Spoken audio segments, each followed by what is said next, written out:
Y a-t-il un Dieu sur terre? Une telle question résonne de façon étrange à nos oreilles. Nous pouvons bien nous demander si l'on peut être assez insensé et sous la puissance de Satan pour prétendre qu'il n'y a pas de Dieu. Il est de toute façon terrible d'avoir une telle pensée dans le cœur. L'insensé dit en son cœur, il n'y a point de Dieu. Ils se sont corrompus. Psaume 14, 1. Il existe dans les soi-disant nations chrétiennes des âmes qui font profession de croire qu'il n'y a pas de Dieu. Et il y en a des milliers qui témoignent par leur vie qu'ils nient virtuellement son existence. Le diable aime avoir l'homme tellement intéressé au monde, avec toutes ses inquiétudes, ses pièges et ses plaisirs, qu'il n'y a plus de place pour une seule pensée à l'adresse de Dieu. Il aime effacer Dieu de notre mémoire. Et il se plaît à conduire l'homme comme un aveugle au travers de sa vie, marchant pour ainsi dire au bord d'un précipice, afin d'y être précipité à n'importe quel moment, dans le châtiment éternel. Chers auditeurs et auditrices, et pécheurs, mon compagnon, es-tu l'un de ceux que je viens de décrire, sans espérance, sans Dieu dans le monde? Éphésiens 2,12.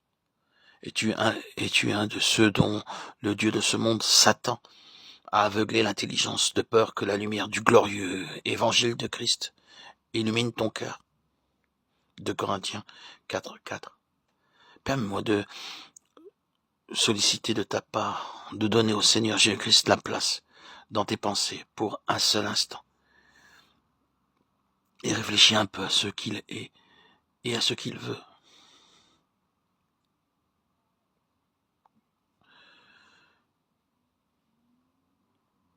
C'est le sujet d'une grande joie que de te dire ce qu'il est, qui que tu sois et où que tu sois, l'homme le plus sombre ou le plus vil. Il est ton propre créateur. Toutes choses ont été faites par lui, et rien de ce qui a été fait n'a été fait sans lui. Jean 1,3. Car en lui ont été créées toutes les choses qui sont dans les cieux et sur la terre, les visibles et les invisibles, trône, dignité, domination, autorité. Tout a été fait par lui et pour lui. Colossiens 1,16. Il est le reflet de sa gloire et l'empreinte de sa personne, et il soutient toutes choses par sa parole puissante. Hébreux 1,3. Il est non seulement ton créateur, mais il est l'amour parfait pour toi. Alors que tes yeux tombent sur cette page, sur cette parole, il te regarde d'un regard d'amour parfait, attendant d'être miséricordieux, désireux et soucieux de te sauver et de te rendre pur en toutes choses, de toute souillure, de tout péché commis par toi en pensée, en parole et en acte. Lorsque tu portes tes regards sur une page de l'Évangile, une parole, un verset, un paragraphe, en ce moment même, il te regarde. Il te présente dans son amour merveilleux et dans sa grâce sublime un salut plein et parfait, t'invitant et t'exhortant à venir et à le saisir librement. Venez et plaidons, dit l'Éternel. Si vos péchés sont comme le cramoisi, ils deviendront blancs comme la neige. S'ils sont comme la pourpre, ils deviendront comme la laine. Ésaïe 1,18. Et vous ne voulez pas venir à moi pour avoir la vie? Jean 5,40.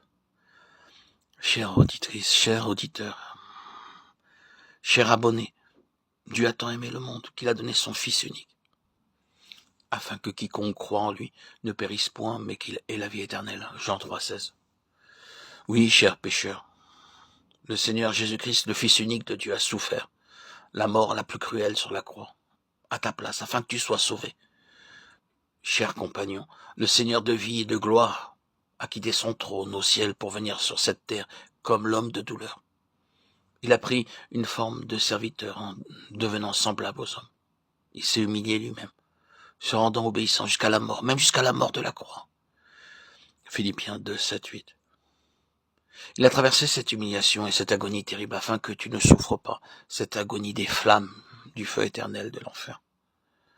Jean-Baptiste, voyant le Seigneur Jésus-Christ venant à lui pour être baptisé, s'est écrié « Voici l'agneau de Dieu qui ôte le péché du monde ». Jean 1, 29. Voici celui qui est mort, le juste pour l'injuste, afin de nous mener à Dieu. Voici celui qui a brisé toute barrière érigée par tes péchés et qui a ouvert pour toi la voie afin que tu occupes la place la plus élevée dans l'univers et que tu sois avec lui sur son trône. À celui qui vaincra, je donnerai de s'asseoir avec moi sur mon trône. Apocalypse 3, 21. Cela me conduit à notre seconde pensée. Qu'est-ce que le Seigneur Jésus-Christ sera pour toi?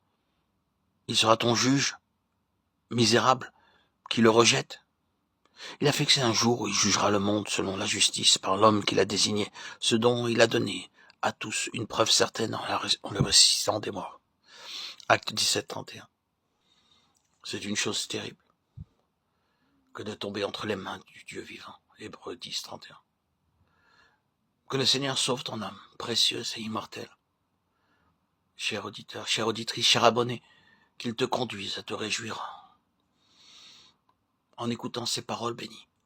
Crois au Seigneur Jésus-Christ et tu seras sauvé, toi et ta maison. Acte 16, 31.